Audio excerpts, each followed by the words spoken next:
Peace be upon you. Welcome to this new video, in which we will discuss the story of the haunted doll, Annabelle. It is strange to meet a doll inhabited by ghosts and goblins, which moves at night when you are asleep, and wanders by itself in the apartment here and there, having fun and laughing unsupervised while you are sleeping or at work, and it may harm those who visit you if they do not like it, from among your friends and relatives, if they feel hatred and anger towards it, because it is you feel them and you will not have mercy on them. Yes, do not be surprised. She feels those who hate her and want evil with her. She can harm you easily, but she will not, unless you challenge her and ask her directly. At that time, she will harm you without hesitation. Today I present to you the story of the real Annabelle doll, the most famous haunted doll in the world, and turned into many films and cinematic works until it made everyone fear dolls. It is the doll Annabelle, and horror has many faces. Mrs. Mary entered a store selling old things on that day in the year 1970, looking for a beautiful and special gift for her daughter Donna. Donna was a beautiful and cheerful girl studying nursing, and here Mary saw her calling her beautiful and attractive on one of the shelves of the store. A very beautiful doll, although it was old and used. Mary did not hesitate a second. She quickly bought it and presented it to Donna for her birthday. The girl was very happy with the doll, and she took it with her to her own apartment, and Donna was living with her colleague Angie in a small apartment. Donna placed the doll happily next to her bed. The girl noticed that the doll was moving at night on its own. The head, for example, or the hand or the foot. The girl did not care much about it and thought it was an illusion. The matter got worse with the passage of time and developed, so Donna would go out and leave the doll sitting in its place next to the bed, so she would come back at night to find it on the bed, or on the floor. She would ask her friend Angie, would she is the one who moves the doll. But Angie was completely denying that, as the matter got worse and did not stop there. After a period of time the doll was walking alone, so Donna would return to the apartment to find the doll in another room, so she would leave her in her room in the morning, then return in the evening and find her in another room or above Angie's bed in the next room. The strange thing is that small paper clips appeared in separate parts of the apartment, with one word written on them, "Save us," written in the handwriting of a small child on strange paper that the two girls were not using in the first place. And on that day Donna returned, exhausted from the outside, and found the doll lying on the bed and on her hand a small spot of blood, and the blood was from the body of the doll itself. It was shedding fresh red blood. The girls took trembling and terror and panic. The two girls decided that they must seek help. They called a spiritual medium who understood these matters and asked for her help. The spiritual medium listened to the story of the two girls, and told them that the session must be held to prepare the spirits, to find out who lives in the doll and what he wants from them. And the mediator said that the soul of the child is lonely and lacks love and tenderness, and she became attached to Donna and Angie and loved them, and she wanted to stay with them. And the girls agreed to keep the soul with them in the apartment, and the two girls had a friend named Lou, who hated the doll since he saw her and was not comfortable with her, and advised the two girls to get rid of them, but they did not care what he said.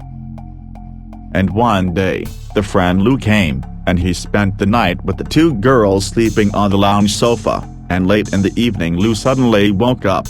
In the darkness and silence, the young man felt that someone was close to him. He tried to see from there, but he could not move his body, as if he was paralyzed. He tried to scream, but the screams refused to come out of his mouth.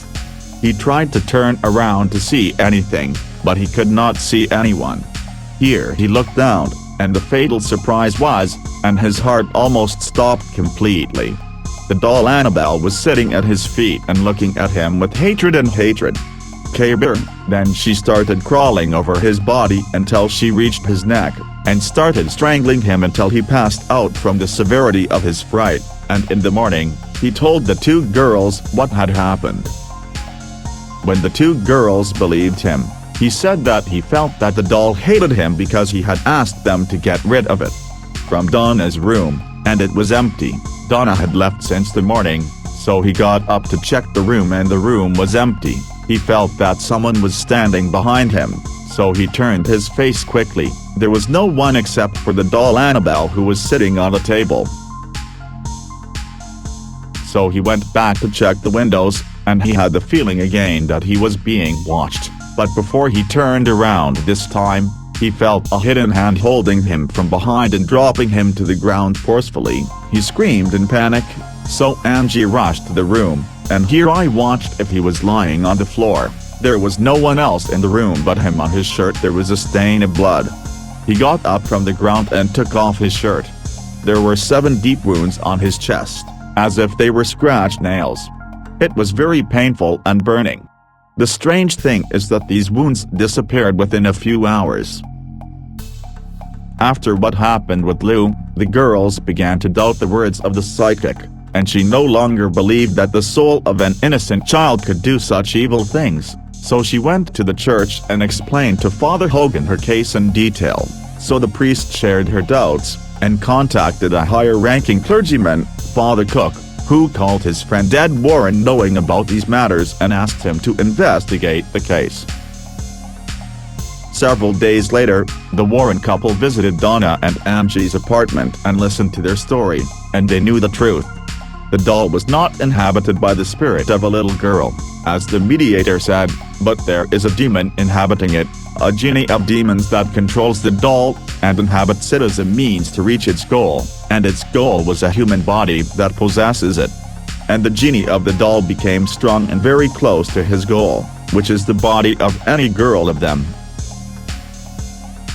The couple performed a ritual to expel the demons from the doll, with the help of Father Cook, after which they took the doll to their home, so the girls no longer felt comfortable with the doll in the house, and the couple was building a museum of strange and haunted things in the basement of the house. During her return to the house, very terrifying things happened, and the car broke down and almost collided in the trees, and a lot of terrifying and supernatural things happened. The doll began to move again, so they used to put it in the office room to find it above the bed in the bedroom, and the doll became more violent. One day, a young priest visited the couple and told him the story of the doll, so the priest shouted at the doll, saying, "You cannot harm anyone," and then he threw the doll in great anger on the ground, and Herod looked at him with concern and fear, saying, "You should not have done this, priest." And after several hours the couple received a phone call, telling them that the priest had a very serious accident and almost died after leaving the house, as his car's brakes failed once, and he hit a tree on the side of the road, but he survived death very miraculously. On another day and another strange incident of its kind, a young man came with his girlfriend at night to see the couple's museum in the basement, so Ed accompanied them and told them the story of the doll Annabelle. So the young man started laughing and mocking the doll, saying, "Can you really hurt people? I dare you to hurt me, you ugly one." And Herod looked at the young man with great annoyance and fear, and asked him to leave now and not come back again. So he should not have said such words, and days after that incident, the couple, Ed, learned that the young man had suffered a terrible accident immediately after leaving the museum. His bike crashed into a tree on the way, so he died instantly and the girl miraculously survived.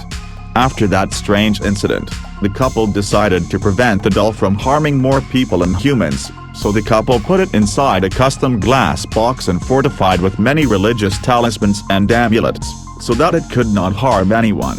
It is still on display in their museum to this day in the basement of the house, but the strange thing is why the devil still lives in that scary doll until today. Why did he not live in anyone's body, and why did he remain attached to it even though it was inanimate, and he had the opportunity to seize the body of any person and live inside it as a container? So to today, the story of the doll Annabelle will remain confusing to everyone, and no one knows the reason despite the many films that tell the story, but we wonder about the real reason for the genie sticking to that doll. If you like the video, Do not skimp on us by subscribing and pressing the like button, Minister of the Bell.